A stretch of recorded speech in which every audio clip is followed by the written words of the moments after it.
So today, guys, we are going to have a conversation. We're going to have a conversation. We had a part 2 of this conversation about a couple months ago, right? You guys will remember our in-house gynecologist. She is Dr. Katina Kennedy. Always fun to have on the program. We'll introduce her when we get right back. Don't move a muscle. We'll be right back. All right, we're back already. See, we was back that quick. All right, guys, let us welcome the esteemed and always lovely and beautiful Dr. Katina Kennedy. How are you doing there, my dear? Hello, how y'all doing? I'm doing great, thank you. I'm so excited to be back on the show again. It's been a while. Yes. We talked about some great topics in the past. Today we're going to discuss some more as well. Yes, yes. Well, I gotta say thank you so much, because you take out some of some of your busiest time to spend time with us here to give us some free knowledge, educate everyone about things that they don't normally talk about. And some people are shy to even talk about stuff like this. But you give up your time to come here and chat with us, and we appreciate it oh so much. So thank you so much. Oh, no problem. I wish I had more time to do it, definitely, because this is, the topics we discuss are very, very common topics. You may not want to discuss it among your friends or your families, but, a lot of times what you may be experiencing, they have experienced it as well. So don't think that you're alone in certain situations. All right. Definitely. Thank you, Deanne. Everybody, guys in the chat room, I want all you to press the love for Dr. Kennedy. I want all you to press the love and show Dr. Kennedy the love right now. Give her the love right now. All right? Yes, and everybody, you see that they already, everybody ready for the information, so we ain't gonna hold them back. We ain't gonna hold them in suspense any longer, Dr. K. We're gonna get right to it. What is the first topic we're gonna jump on? All right, so let's see. Let's talk about excessive masturbation. This is a topic that is very common. A lot of people do it. Well, a lot of people masturbate, but it becomes excessive when it interferes with your sex life. For example, it's not a number of times. Some people say, "Am I masturbating too much?" Masturbating helps you mentally, physically. It's good it increases your sex drive. It increases your vaginal secretions. Mm-hmm. But it becomes a problem when men cannot have an ejaculation during vaginal penetration. Uh-huh. Yes, I said it. I have a lot of couples that come in and they can't get pregnant because the man cannot ejaculate inside of the vagina. He has to pull out and he has to manipulate. He has to masturbate, basically, to have a ejaculation, or orgasm. So this can be a problem when it interferes with the sex life. Uh-huh. Because before you said it, I didn't know that there was such a thing like excessive masturbation. No, I'm just kidding. I'm just kidding, doctor. I'm just kidding. That one was for the team. So excessive masturbation, it's not very good. It's not very healthy, huh? Well, again, you can masturbate as many times as you want. It's not an issue. And then speaking to my female clients or people, fans. When it comes to, when you use a lot of toys, when you masturbate and you do clitoris stimulation, it may be hard for you to actually have an orgasm via vaginal penetration as well. So again, the excessive masturbation only becomes an issue when it interferes with your sex life. So you can do it, but you just have to make sure you still can have an orgasm without, the toys or, connecting with you need to connect with your partner. You still need to connect with your partner and make sure that you can have an orgasm during sexual intercourse. Right. So let me ask you a question. What is that cutoff number? How many times a day will be considered excessive? I'm asking for a friend. Well, as far as the number, you do want to, make sure you don't go over like once a day. When you masturbate did you say over one time a day, it's really no number, but, just I would tell my patients, don't do it more than once a day. Once a day is, going, it's a little bit overboard as well, but, just make sure you don't go over once a day, because when you start to think about it when you're at work, or you're not going out with your friends because you're thinking about masturbating, then that's an issue. It becomes an issue at that point. Or you can't get aroused without, masturbating or watching porn, then that becomes an issue as well. So, try not to do it no more than once a day. Susan said, I don't. Hold on, I'm hearing an echo. Hello? Hello, can you hear me? Yeah, okay, I just heard an echo, but it gone away. Susan said, I don't do toys, but I get good orgasm. So do you recommend toys for the women? We're talking about the women first. Do you recommend toys, or do you just recommend like their hands and whatever other else? It's whatever's that's satisfying for the woman. That's what's important. You're doing that because you want pleasure. You want pleasure in order to have an orgasm. So you can definitely use toys. A lot of people use the bullet for that clitoris stimulation. Some people say they've used shower heads, and I'm not a toy specialist, so I don't know the different type of toys, but you all know there are many different toys out there that you can use. But it's nothing wrong with using toys, but again, you don't want to become dependent upon the toys, because then it'll interfere with your connection with your partner, unless you have a female partner in which you all use toys together. Yes. I mean, I understand how it could affect a man, right? But I don't understand how excessive masturbation could affect a woman. Because thinking about it now, if a man always have to get aroused in that way, then psychologically, he kind of kills that psychological feeling for a woman, right? He just feel like he could do himself all the time. But for a woman, I don't get how excessive masturbation. I'm thinking a woman 5-6 times a day, she could just do what she have to do every time. Well, remember too, a woman, needs that man as well, or should want that man, because she may not want to have sex with her partner if she's constantly masturbating, because a lot of times, not most of the time, but a lot of times, after women masturbate, they're done. They don't want to have sex, they're fine. They don't need anything else. So that's how it can really interfere. And then also, if they're doing clitoris stimulation, like when they're masturbating, they're stimulating their clitoris. So when it is time for sex, instead of just having regular vaginal penetration, they need that stimulation to the clitoris in order to have an orgasm. So that's how it affects, because they can't have a regular vaginal penetration. You understand that? Yeah. So it can affect women in both of those ways, definitely. So you just can't be dependent upon, and you want to connect with your partner when you're, engaging in masturbation as well. Yeah. Guys, you have to be a part of this conversation too. I want you to type in your questions right there. The first topic we're talking about is excessive masturbation. So if you're doing it too much, if you are, as I'm going to put it in very Grenadian term, and I see Ian Baker just said it there. If for men you like to pull the piggy, Ian Baker just said, if you become obsessive over that, then you are doing it too much. It is unhealthy, potentially unhealthy. I actually have some patients who have actually fractured their penis, because remember, the penis is a muscle. So because of the friction and the excessive masturbation, it actually caused the penis to fracture. So when they pull it too hard? Yeah, they pull it too hard and too tight.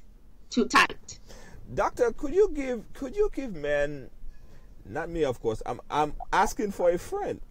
Is there a particular technique that's better than other techniques? Well, you don't want to, you know, when it comes to when you're masturbating, you definitely want to make sure it's lubricated. So use some type of oil. I love the coconut oil. So use the oil, and of course you don't want to have it too tight. So you want to do it where you do feel that pleasure, but make sure it's just not too tight. The reason why is because if you have vaginal intercourse and she's not as tight as your hand, that grip is not as tight as your hand, guess what? When you have sex, it's not going to feel good to you because the vagina does not feel like that grip of that hand. So you're saying lubrication is the thing. So you lube your hands. Vaseline with 100% coconut oil. You got it. Oil, canola oil. Yep. Olive oil, virgin olive oil, anything that is lubricant, you could do it with your hands. Okay, so guys, listen, you're getting this person here. And you say that would help not to fracture, right? Because of course it's lubricated. Yeah. What about masturbating? What about masturbating in the bathroom? That'll help, but you just have to make sure that you're lubricated. I have some women that have actually taken down the shower head, and the pressure of the water on the clitoris actually helps. That provides some stimulation, and they've had an orgasm that way. So I've had plenty of patients and friends as well, like I said, to use the shower head while they're in the shower. That stimulates that, and they have that masturbation, that ejaculation, that orgasm.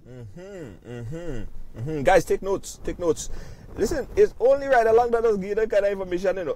It's only at Ridealong. You would not have known that. You guys would not have known that. Admit it, don't lie. You would not have known that if you didn't watch Ridealong. Or if you didn't follow it's no such thing as the, excessive masturbation unless it interferes with your sex life. Yes. Okay, the next thing I want to talk about, that's probably not masturbation, but it's in the line. You know, they have this brand new toys. The female full body mannequin kind of looking toy, right? Right? And I have a friend that said that it feels like a real woman. Wow. Yeah, they're coming out with a lot of different toys. Now they've gone to the mannequin. They have the male toys, the male mannequin as well. I saw that online. But yeah, they're definitely using that. I mean, I guess they need a body yes. to add to it. Yes. So on the topic of that mannequin, right? If you become obsessed with that, is that same as masturbating, or is just the normal sex? So it's not a bad idea to have sex with it about 5-6 times a day. Is that normal if somebody were to get strung up over the sex toy? Well, it depends on, again, that's just another added. So it's still masturbating because you're alone and you're providing stimulation alone. So it's still considered masturbation. It's just that you're using a toy. So yes, it is considered that. And you may get, stuck on that. So you have to really be careful using those different toys. Yeah. Guys, you're getting it right there. So excessive masturbation, not good, because for men especially, you might lose the interest in women. You might just feel like doing yourself all the time, or you may not feel that urge to be with another woman, and you may not even be able to get it up, right? So because have an orgasm via the vagina. Right.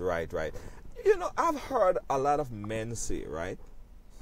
And we're talking about, I know we have a lot of women topic, but I want to throw this in for the men.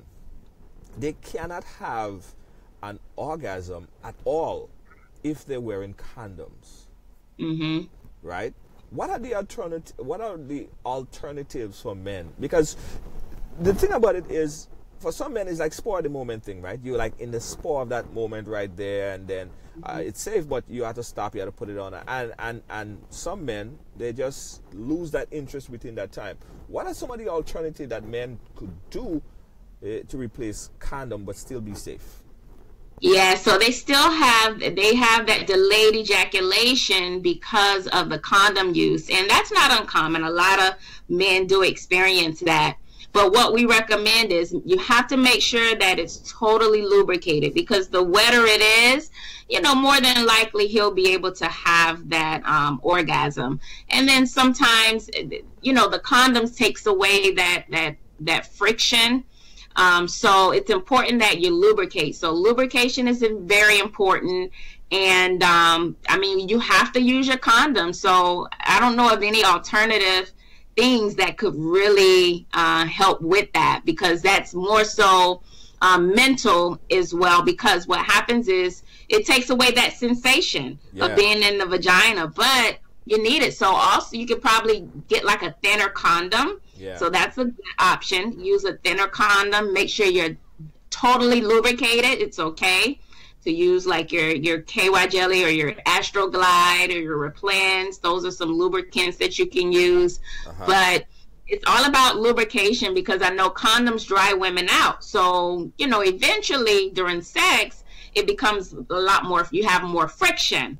So it's all about just keeping it lubricated. And usually if you're lubricated, then the male would be okay. Okay. All right. So we have a question coming in here from Gail. She said, Junior, I have a question. Junior, ask my question. Junior, ask my question. And here is her question. She wanted to get my attention to ask you this question. Prepare for this one. What is the correct way to squirt? All right, so squirting. Squirting is definitely something that not every female do. It's a part of the solution actually comes out of the urethra, and it's a mixture between your vaginal secretions and a little bit of urine when they did the research. So it is a little bit of urine and mixed in with it as well. Sometimes it has a smell to it, sometimes it does not. But some women can feel it coming, some women can't. But it's basically where, it's kind of hard to describe, unless you've actually experienced it. But it's no particular way because some women can just squirt just like that, so it depends on where the nerve endings that he's manipulating or stimulating, and then you just explode. Oh, that's what they call it. But there's no real technique. You just have to explore your body, and you have to figure out where in the vagina when he stimulates would actually cause you to squirt.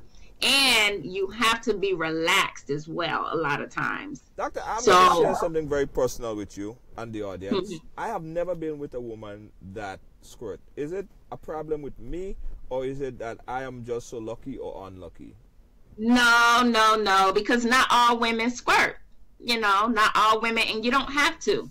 So it's not anything wrong with you or with the female. It's okay if they don't squirt or if you don't make a woman squirt, but it's okay. It's very common. Not everybody does that. Yeah. So because I watch this. Okay, I'm giving away all my secret, right?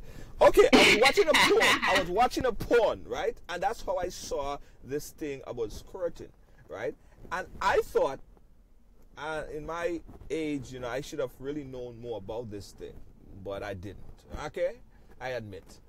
That's okay. A lot of people don't. What is that? That's why we're talking about it. It's just it's not urine, you're saying. It's not like she's peeing down the place. It's actually like secretion mixed with a little bit of urine. So it's not like it's peeing on the person, right? Yes, it's a mixture. It's a mixture of both. It's just what happens is the muscle contracts, and instead of it slowly releasing, it's just because it constricts, the pressure makes it come out, and you have that explosion, which is called the squirting. So it's really about the muscle contraction that occurs at the same time as the person is orgasming. So she feels it coming, right? Some women do. Some women don't have any control. They just by the time they feel it, it's coming, it's squirting. Yeah, because you would want to feel it, because you don't want to squirt down the whole bed. Well, some women actually can't control it. I had some patients to come in and they said, look, I can't, control when I squirt. And, it's just something that really, really takes practice in learning how to control it and in learning how to squirt as well. Mm-hmm. And like I said, some women just never experience that, and that's okay. Mm-hmm. Yeah.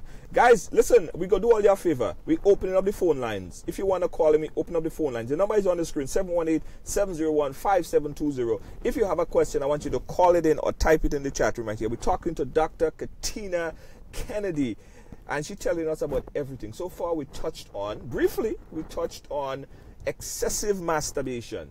Excessive masturbation. And for those of you who didn't know, yes, there is such a thing called excessive masturbation. And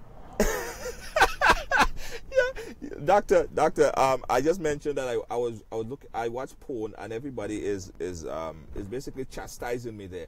But let me just no.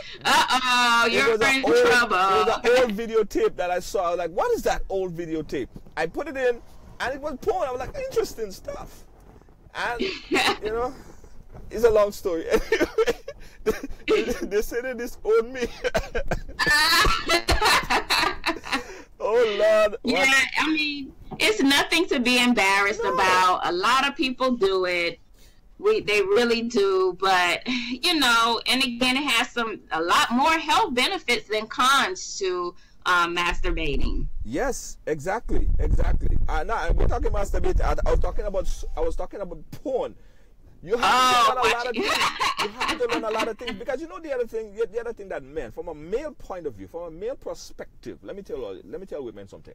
A lot of times women doesn't explain what they really want, right? So in order to get experience sometimes, especially as a young guy growing up, you have to look at porn sometimes to see and understand. I don't know for everybody. I might be I actually recommend that for my female patients as well. Yes, that's important in when you're trying to learn about an orgasm and what to expect, and that's important in learning basically sex as well. So I think everyone should do that at least one point in their lives, just so they can learn it. Yes. And nothing wrong with me. Nothing wrong with me. No. The doctor.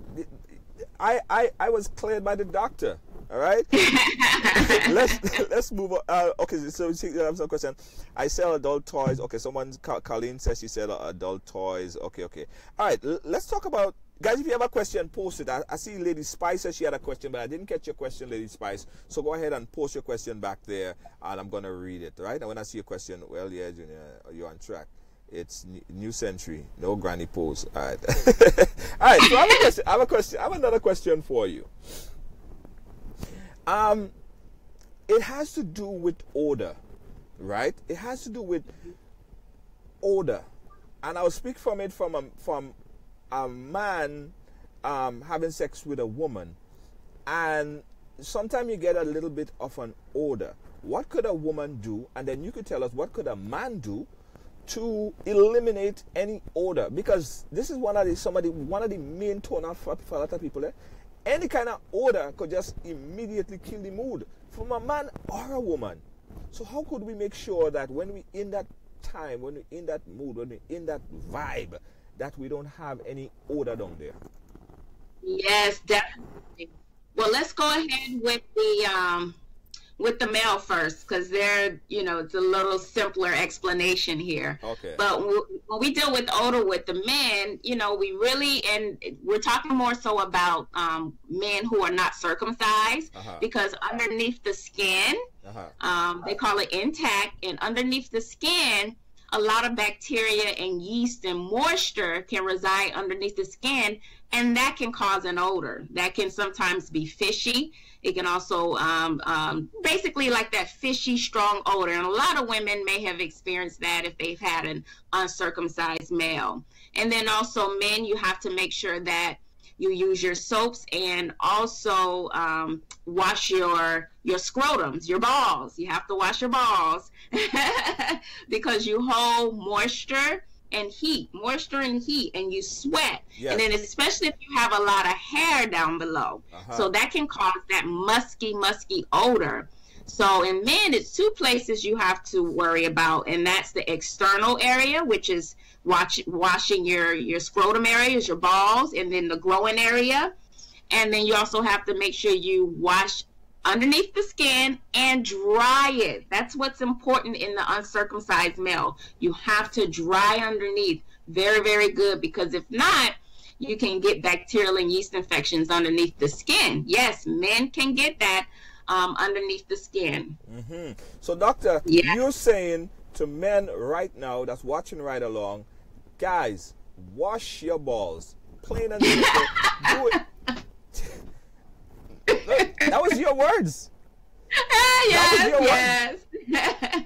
That was you know, I like to put it in layman's terms. Right. So right. Take your time and do your business. Wash your balls. Use your soap and water. Don't use your wipes. Use your soap and water. And once a man is taking care of that area, he shouldn't have that odor, right? Exactly. Now, when it comes to a female, the external odor, because there's two types of odor. You have the internal inside of the vagina, and then you have the external vagina, which is the external genital area. And the external can have an odor because of sometimes if they have a lot of hair down there and they're musky because they sweat a lot. Yes. So the external is the musty kind of smelly kind of mixed up with like sweat and all kind of different. It smells kind of fishy. That is the fishy smell you get, right? Well, that one is more of the musky. Now the fishy usually is related to internal, like their secretions. So musky is more like if you have old clothes, like you wash old clothes and you leave it in the dryer for too long, and you leave it overnight. You leave it 2 nights, and then you open the washer, and then that smell that you get, that musty kind of smell, right? Right. Or it can be the must that, you know, when you smell under your arms, you know, you have hair under your arms and you sweat under your arms. So, and if you don't put deodorant on, you know, you get that musk. So it smells like that as well. So it's important for a woman to shave down there. Shave it well. Make sure you don't have a lot of hair, because that adds to the musty smell. Yeah, for some women. And I mean, the hair naturally, you know, is a lot of women say, oh, it's my natural hair. That's very, very true. And the hair does protect us. You know, it's hair, so it's there to protect our skin. But when you do have the hair, you have to make sure you keep it maintained. So I would say keep it cut or keep it at a low length, so that you won't have so much of the hair. So you can do it that way if you want to keep your hair, because some women want to keep their hair down below. Or for those who don't mind, you can go ahead and wax or shave, and that can actually help get rid of the musk as well. Right. But then when you have the internal type of fishy odor of the vagina, then you worry about infection. And a lot of women may have experienced some bacterial vaginosis, or that can be a sign of some STD, which is trichomonas, which is a parasite. So any type of odor coming from the inside, like if you stick your finger in your vagina and you smell it, if it has a fishy odor, that means something is wrong. That means your pH balance is altered. And usually when it's fishy, it can be bacteria, or if it's not fishy, but you have like a lot of cottage cheese discharge and you have a different kind of odor, that means it can be like a yeast infection, maybe a yeast infection. So I had a master class actually a couple weeks ago on how to maintain a healthy vagina. So for those of you all who want to know more about how to maintain a healthy vagina, it's on my website, drkatinakennedy.com. And www.drkatinakennedy.com, and you can go ahead and order the recording. It was a great live seminar. It was amazing. But I talk more in depth about different things that can affect, because just like your diet can affect your odor, because it can change the pH of the vagina. Yes. Certain toilet tissues you use. Also, if your partner ejaculates inside of you and you're having sex every night or every other night, your vagina has no time to cleanse itself. It's a self-cleansing organ, and it has no time to cleanse itself. So, you know, those are some things that can actually change the pH of the vagina and cause that odor. And some women may need to get an antibiotic at that point. So how do women, the best way for a woman to test herself? Should she do the smell test, like the swap smell, like the smell test? How should a woman check herself? Yeah, so in order for you, a lot of times a woman can tell if they have that fishy odor, but sometimes some women have lived with it for so long, unfortunately, they get used to their pH being altered. So I tell every woman, every day, stick your finger in your vagina, smell it, make sure it's just your normal smell. If you smell anything different, then you need to go see your healthcare provider, because you may have an infection. Doctor, do me a favor. Could you say that again? Sure. Can you hear me now? No, yeah, I heard you the first time. I just want to hear you again. I want you to say it again. Not for my purpose. I want you to say it so everybody around the world could hear you say it. So every day when you're taking a shower, you know, make sure you don't have any soap on your finger, but stick your finger in your vagina and do a whiff test. Just smell it and just make sure your vaginal secretions smell like your normal vagina. Make sure it doesn't have a fishy odor. You can tell if it's fishy, ladies. We know what's our normal vagina smell. So make sure you do that once a day. Guys, you getting it here first. I tell you all, yeah. Listen, this is free information. This is free information. All you're getting on the ride along, and all you're playing all yourself. All you don't paying for this. All you're getting it free. Dr. Kennedy is here giving you all the information. People don't talk about them thing on them. Listen, I want all you to do me a favor right now. I want all you to invite someone, or 2 persons or 3 persons right now. Right? You know, you have that friend that you want to tell them something, you know, but you don't know how to tell them. You want to tell them something probably wrong with you. You need to do a swab test more often, whatever, whether it be a man or a woman, but you don't know how to tell them. I want you to do me a favor right now. Just tag a whole set of people that need to know this. Oh my gosh. No. It's not like, you're doing them a favor. You're saying, check out this program. It might be an interesting watch.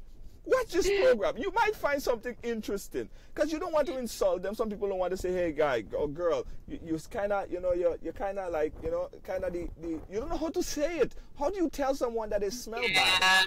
I mean, you just have to, it's how you say it, you know, so, you know, it's in that situation, it's really no good way to say anything like that, no, but you doctor, do want to say it in a nice tone and just let them know.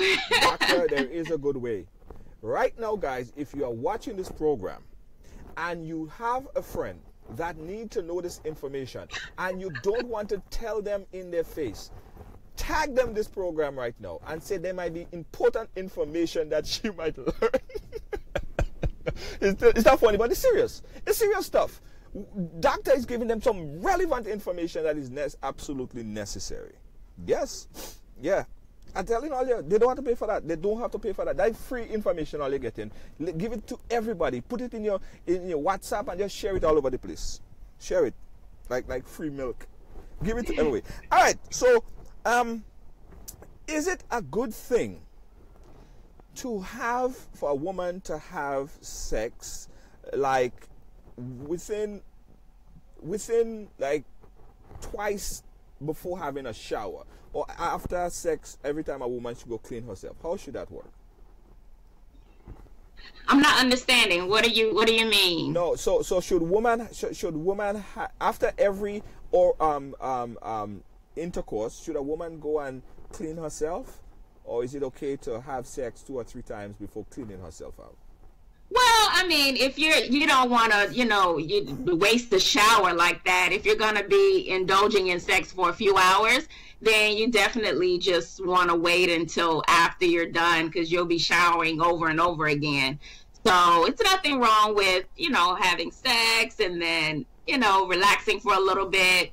If he's ejaculating inside of you, some women like to go over the toilet and kind of express it. They squeeze, bear down, and try to express some of the semen out of the vagina. Or they can squeeze it out. They can squeeze it out. Huh? What they do, like they shake it out, they squeeze it out. How we Well, just like you're bearing down, like you're having a bowel movement, like squeezing it out. Oh. So some women, yeah. So some women do that because they don't want the buildup of the semen. Because remember, if there's a buildup in the semen in the vagina, sometimes that can alter the pH of the vagina, thus causing bacteria to grow. Yes, absolutely. All right. Yeah, so it's definitely okay to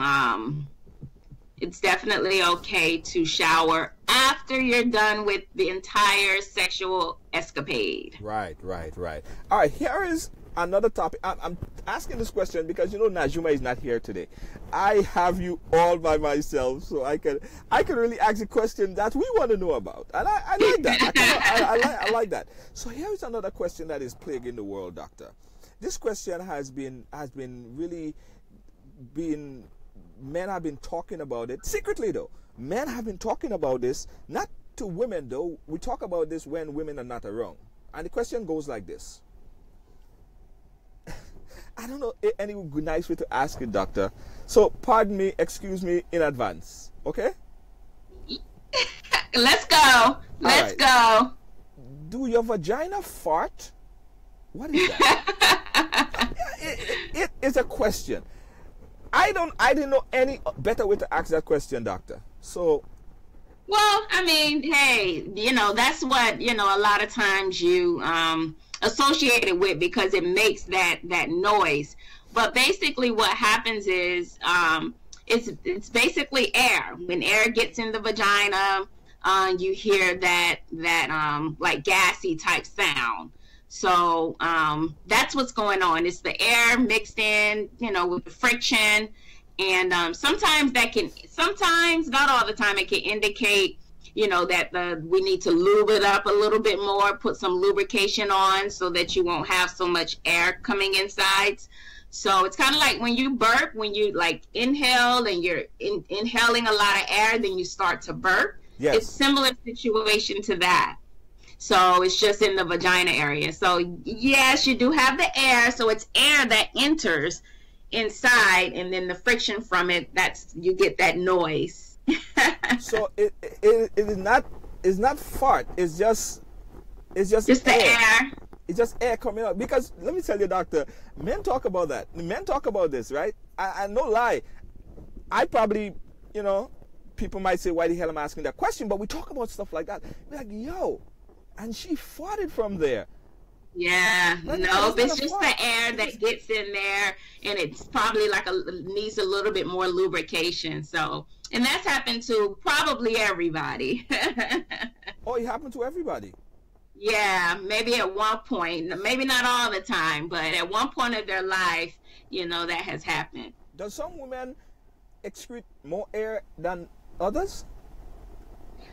Sometimes, and again, it depends on the position. Sometimes a certain position can cause that sound, but it mainly deals with the air that gets inside, and that causes that noise. Absolutely. I love my women.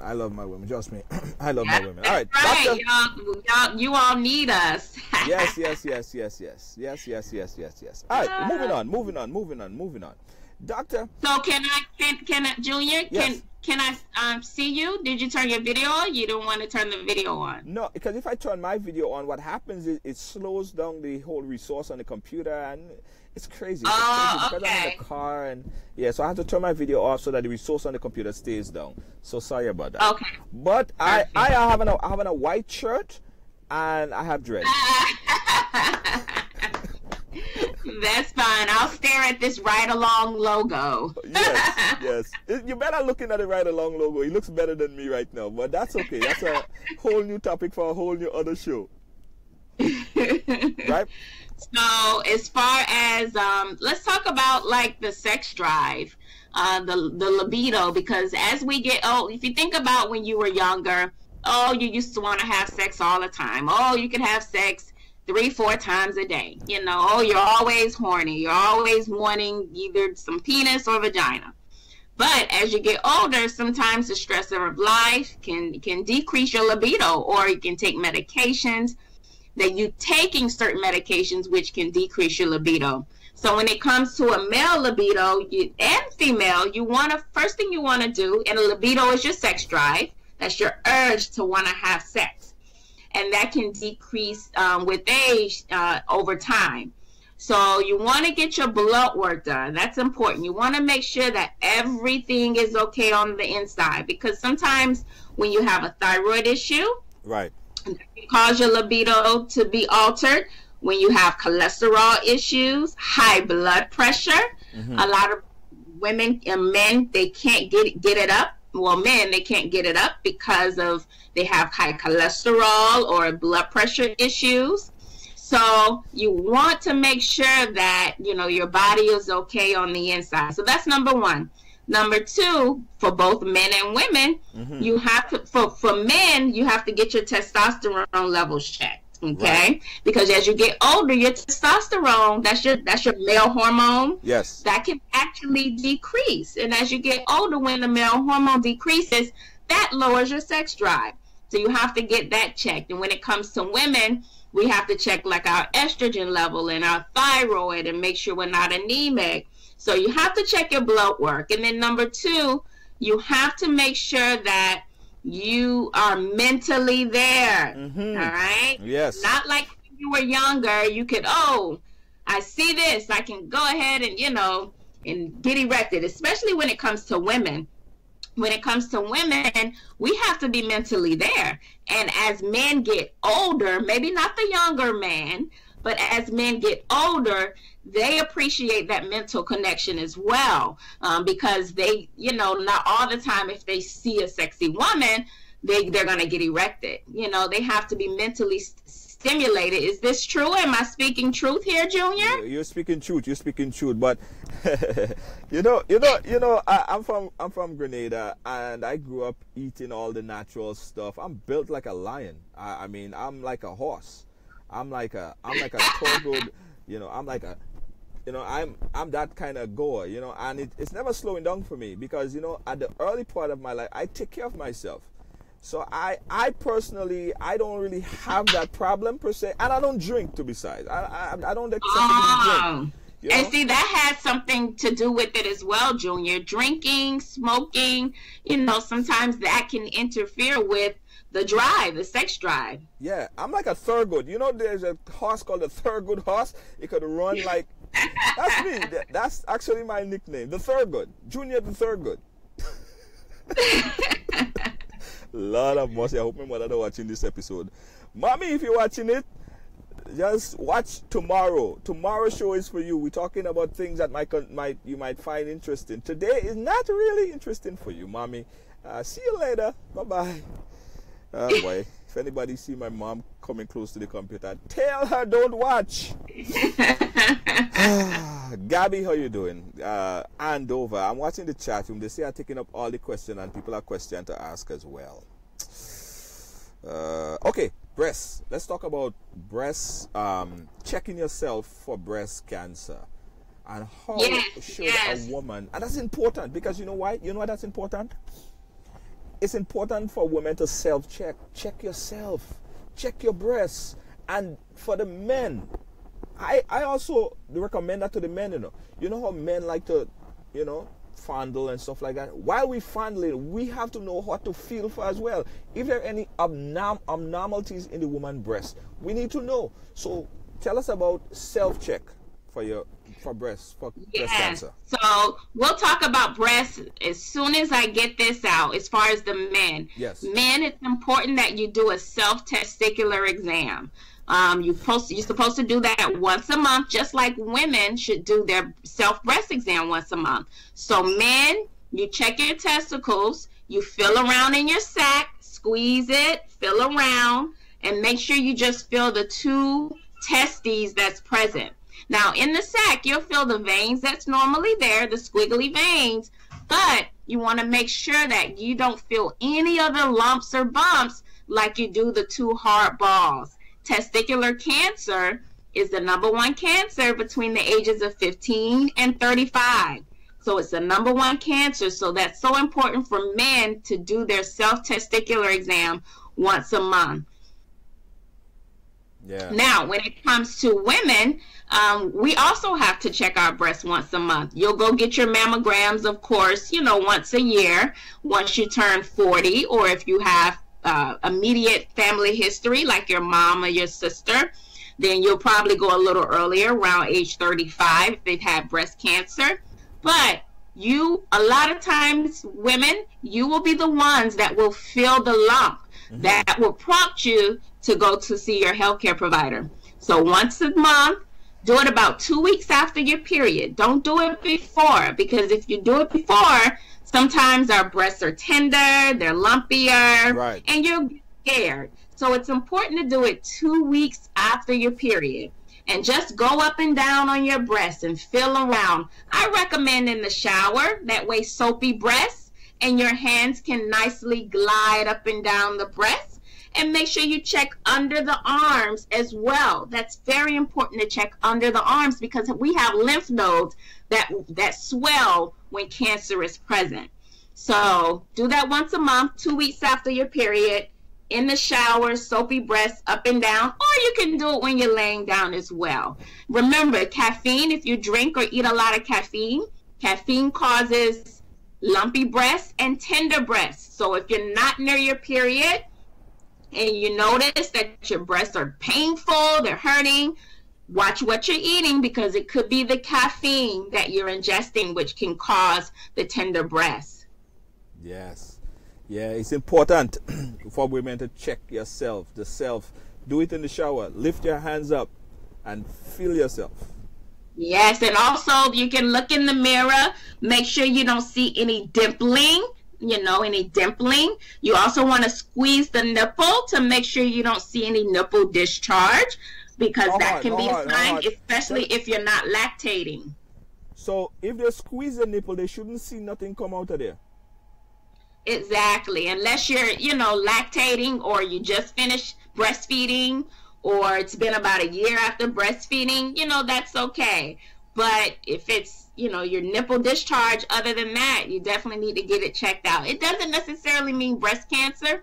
You could have what they call galactorrhea, but then that's a hormone issue that we will have to explore, because that could mean that there's something with the prolactin levels maybe high in your body, which can cause you to have increased nipple discharge.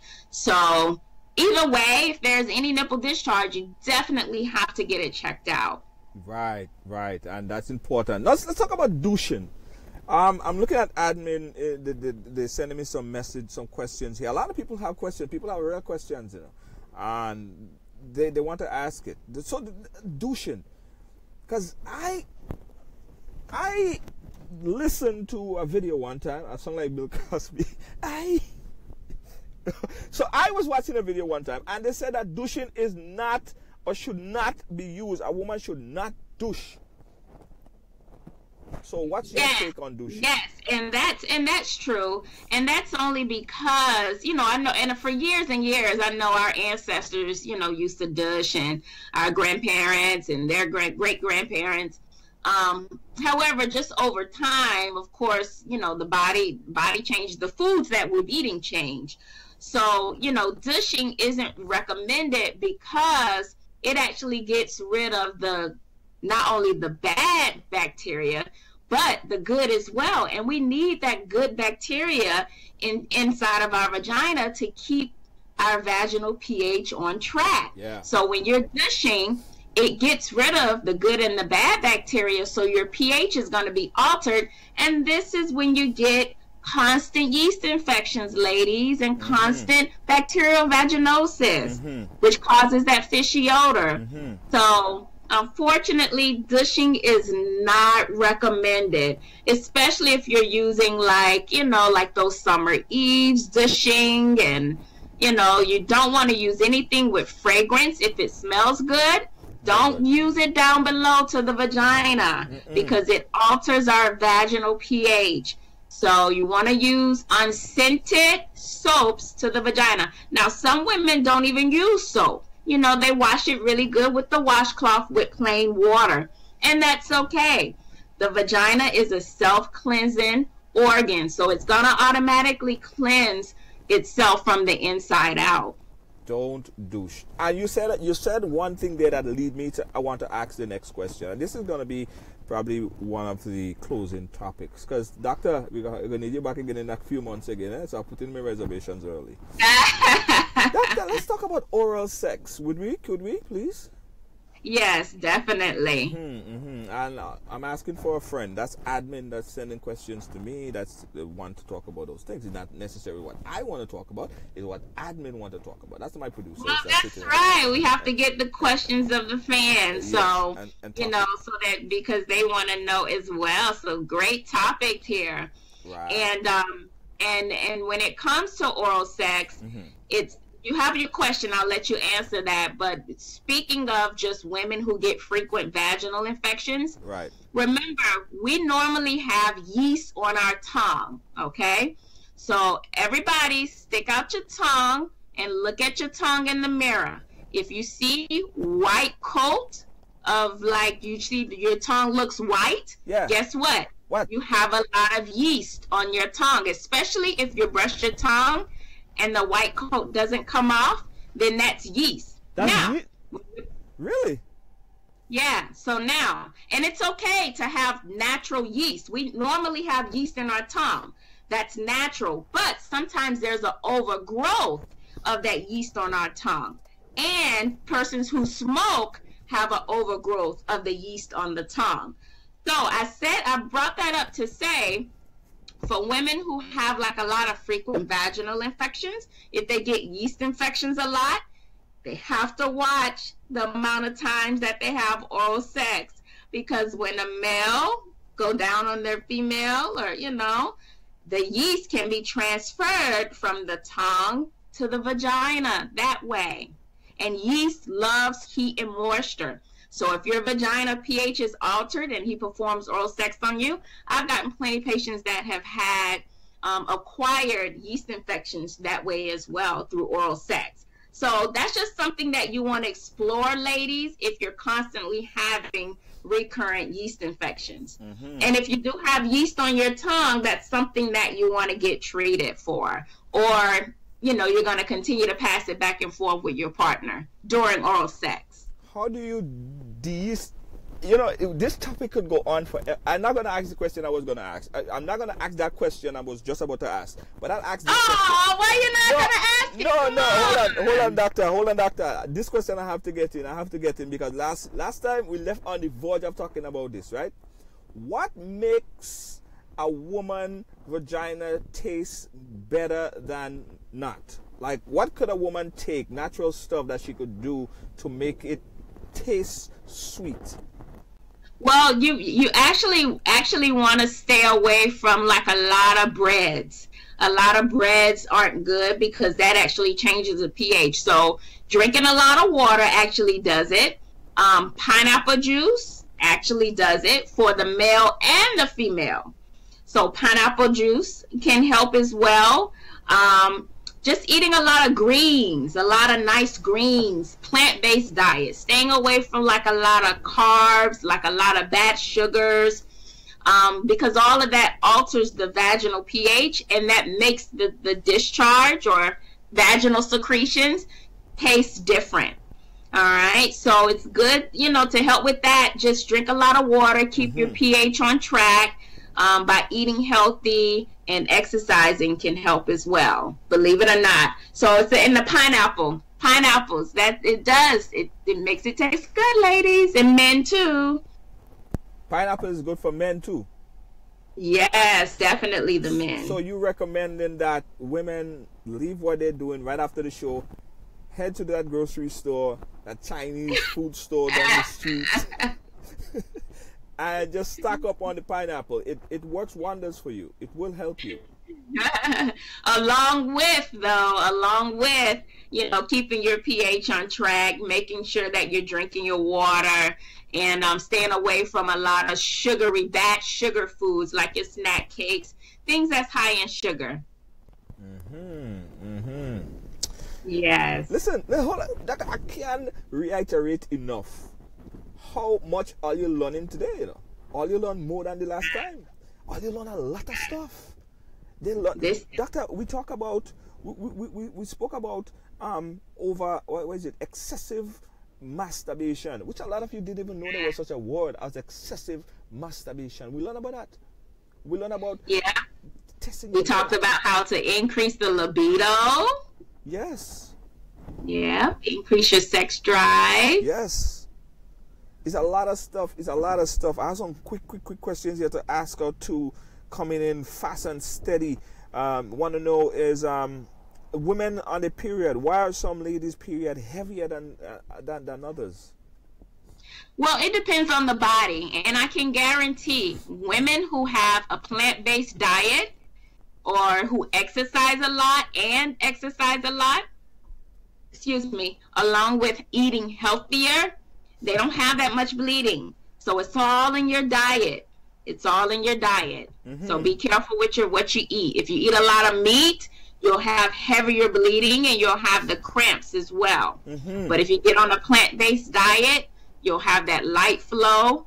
It'll flow good. You'll have less cramps a lot of times, unless you have fibroids or unless you have things that make trigger heavy periods and cramping period. Right, and fibroids, because fibroids is affecting a lot of Caribbean people.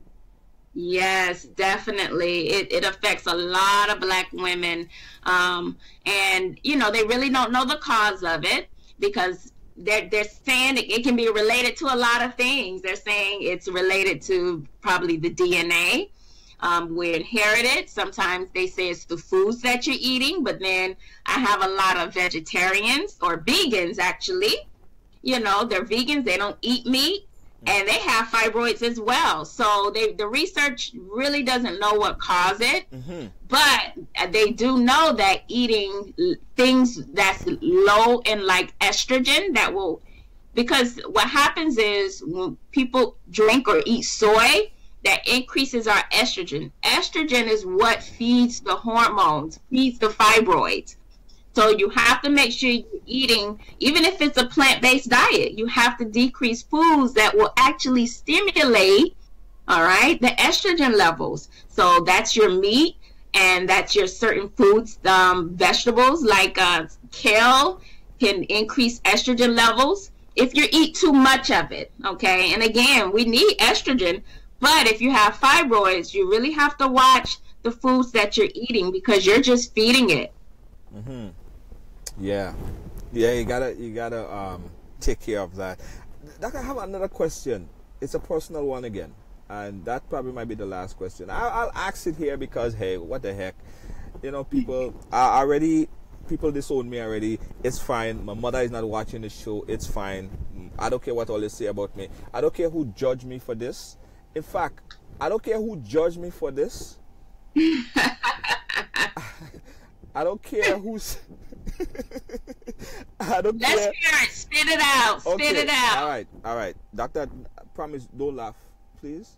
You have to be the real professional one about it. You have to tell me everything is okay with me when I say this one. All right. Okay. So I went to take a shower. That was a couple years ago. Okay. And I went to take a shower. And there I am, bathing, and I have all lathered up and all that stuff. And I'm feeling good about myself. I'm feeling nice and soft and fresh. And I'm singing, because when I'm in the shower, I sing, I dance as well. I have fun. I'm a fun kind of guy. Doctor, when I finish bathing and lathering up all my face and all of that stuff, and I thinking that I was lathering up with the body wash. Doctor, I was lathering up with women vaginal what do you call it? I'm sorry, I promise not to laugh. You can't laugh. You see, you're judging me. You can't judge me. You can't judge me. Because, okay, so what the hell did I just do to myself? Actually, you just cleanse your body. That's all. It did nothing to your body at all. Some women use that to help keep their pH on track.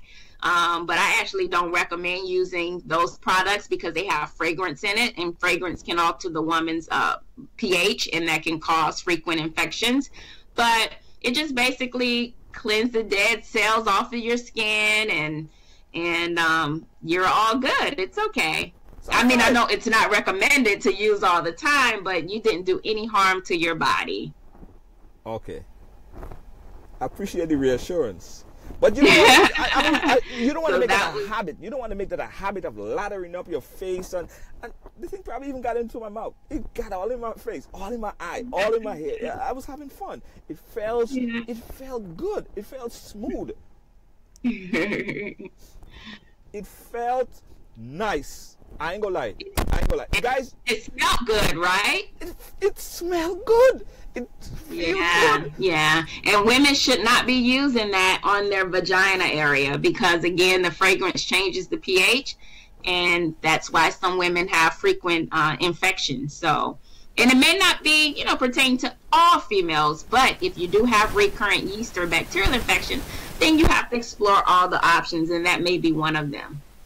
Right. Yeah. All right. We got the last question, Doctor. I keep saying last question. I love you so much. I want you for the whole 2 hours. But anyway, last final question. Najuma asks, how often should one be tested for sexually transmitted disease, sexually transmitted infection, STIs? Yes, STDs, STI. That's a good question. And, if you have different partners and you're, having unprotected sex, a lot of people do it, unfortunately. But if you have different partners, you definitely want to make sure you get tested before you engage in any type of sex, protected or unprotected sex. But you want to make sure you get tested before, and then you want to get tested before sexual intercourse, and then after the sexual intercourse as well. I would say 3 months to 6 months, because certain STDs can show up in the blood a little later. So it's when it comes to like gonorrhea, chlamydia, that can show up as early as like 3 weeks. Okay. When it comes to herpes, HIV, hepatitis, those are blood STDs. Those are viruses, and that once you acquire that, you can't get rid of those. And those take time to build up in the blood before they're detected. So although you checked at 3 months, you have to make sure you get checked at 6 months as well. So definitely every 3 to 6 months, get checked for certain STDs, especially if you think you were exposed. But I highly recommend if you had unprotected sex with someone, right, and you come to the doctor's office and you want to get tested, I always inform my patients, this test will not tell us about this encounter you had 2 weeks ago. This blood test, this HIV blood test, or this herpes blood test, or this hepatitis blood test will not tell us what you had, if you had it with this past sexual intercourse partner within 2 weeks ago. But it'll tell us about 6 months ago. All right. So definitely want to get checked before you get a new partner. That's so important. And, you use your condoms just to decrease your ability to contract. But then, of course, we know there are certain STDs like genital warts, which is skin-to-skin contact, and herpes, which is skin-to-skin contact, that a condom may not protect. So that's why it's important to examine yourself first and examine your partner as well, so that you're aware of any type of lesions that may be on the penis or the vagina. What a lot of information. I learned a lot of do's and don'ts today, and I know a lot of people learned a lot as well. Don't ladder up with feminine products. Because you don't say it. I mean, Even if I knew I was lathering up with it, I wouldn't have lathered up with it. This is an honest mistake. Anyway, we learn also no excessive masturbation. Yes, there is such a thing called excessive masturbation. Stay away from it, guys. Find something constructive to do. Go walk the dog. Go for a jog. Do something else with your time, right? Because you are actually defeating the whole process of when you meet a woman and naturally want to feel that, or you might love yourself too much. I guess that's not the right way to put it. But no excessive masturbation, guys. Stay away from yourself for a little while to experience other things in life. Doctor, any last thing you want to leave with before we go? Yes, so I'm glad to be here today. If you want more health and fitness tips, you can follow me on Instagram, Dr. Katina _ Dr. K. Of course, I'm on Facebook, Dr. Katina. I think many of you all follow me already. But Dr. Katina Kennedy, make sure you follow and like my fan page because I have a lot of great tips that I post on there throughout the day. Also, we talked about STDs. I'm an author. I have 2 books that are out. I have one book, Let's Talk Sex and STDs, a guide to prepare parents for the talk. So if you have teenagers or preteens and you need to prepare yourself about certain STDs, then you need to get my book. And you can find all my book, my meal plan. I have a lot of different things that's good out there for you on drkatinakennedy.com. Mm-hmm. Yes, and Doctor, as you go, if you could just say a little quick thing about the pap test. They're saying, ask about the pap test, ask about the pap test. Pap smear. Sure, and then that's one last thing that I do have to go. Yeah. But the pap smear, you do want to get that. Well, there's different guidelines to it. You know, it's according to your insurance, but you do want to make sure you do that at least once a year. If you've had a hysterectomy, you still want to get your pap smears because we have such a thing called vaginal cancers. Mm-hmm. So you want to get your pap smear still if you've had a hysterectomy at least like every 3 years. Yes. But if your pap smears are normal, then you want to get one like every 1 to 2 years. If they're abnormal, you have to follow the recommendations from your healthcare provider. But things to remember before you go for your pap smear, ladies, you're not supposed to have sex 24 hours before you go for your pap smear. I have a lot of women that have had sex and then they come for their pap smear, and sometimes that can alter the cervical cells. So don't have sex, no douching, of course, and just make sure you go for your pap smears. Yeah, yeah. And the sanitary napkin that you have, the organic ones, so not the synthetic ones, and you happen to have also the natural organic sanitary napkins? Yeah, sanitary. Yeah, so I sell the Cherish pads, which are the organic pads, because we do realize that, you know, some women get irritated after their period. Some women say, why am I getting a yeast infection or a bacterial infection and my period just went off? Well, remember, ladies, it's the certain pads that you use. If you're using the regular pads, those are made out of plastic. Yes, they're made out of plastic. What they use to make it white is bleach. So the bleach may irritate you as well. And the plastic actually retains the moisture, and you can bacteria can grow. So I recommend the organic pads, whichever brand you chose. You know, I do sell the Cherish pads, so you guys can go to my website and order my Cherish pads. I'll put the link on my fan page, but it's the Cherish inspired organic pads because it's much healthier for you. You'll notice that you have less vaginal irritation and less odor that comes from when your period is on as well. Yes, absolutely, absolutely. The Cherish pad. We're going to put the link over on our page. I would send you back to Dr. Kennedy's page. Please, guys, support. Dr. Kennedy, there's a million questions that still haven't asked, but we'll probably You're such a good sport. Thank you so much for sharing your time with us. We appreciate it. And I apologize in advance. I did apologize in advance for my annoying questions. I hope no, you know, you're asking very valid questions, so it's okay.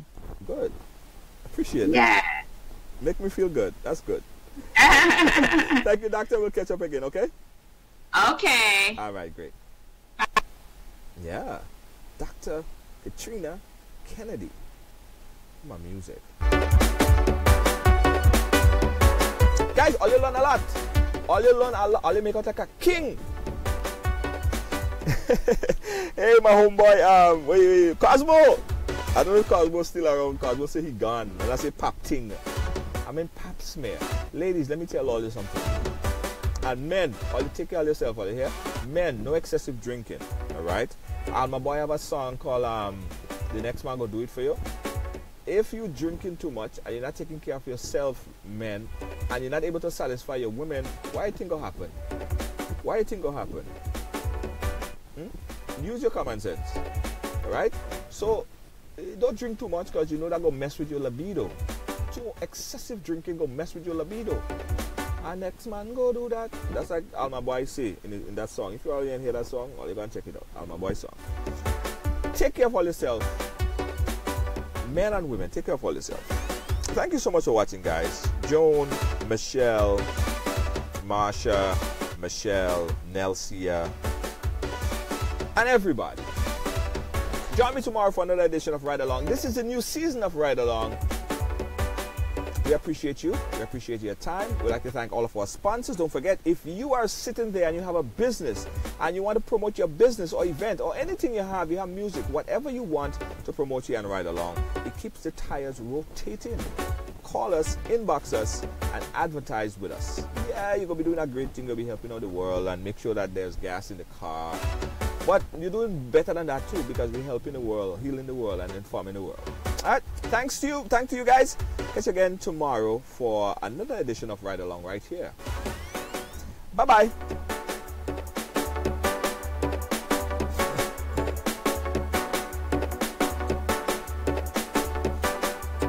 Stunning ladies represented 8 Caribbean countries on one night, one stage for one coveted title. The first ever Miss Caribbean USA Summer Body Competition. Sunday, June 24th at the American Legion Hall, 1130 East 92nd Street, between Glenwood and Conkin.